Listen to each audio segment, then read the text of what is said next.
ঠান্ডা চলে যাচ্ছে, তাই কর্তামশাইয়ের বায়না কড়াইশুঁটির কচুরি খাবে। কড়াইশুঁটি করার জন্য মটরগুলোকে আগে ভালো করে পেস্ট করে নিলাম, তার সাথে কিছুটা আদা আর কাঁচা লঙ্কা দিয়েছিলাম।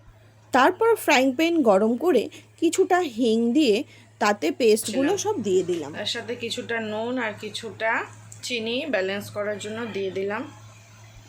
তারপর ভালো করে নাড়িয়ে চাড়িয়ে পুরটা আমি নামিয়ে নেব।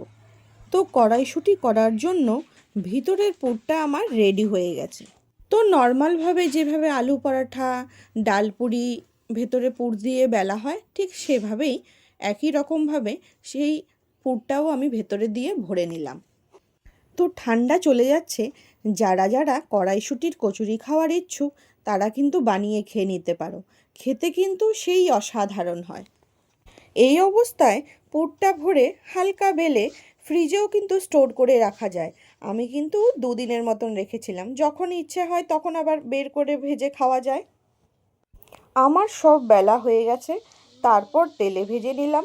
ব্যাস, রেডি হয়ে গেল আমার কড়াইশুঁটির কচুরি। আমার কর্তামশাই খেয়ে তো একদম দিল খুশ হয়ে গেল। যাই হোক, তোমরাও বানিয়ে খাও বাড়িতে, এই হালকা হালকা ঠান্ডায় দারুণ লাগে খেতে। কড়াইশুঁটির কচুরি আর আলুর দম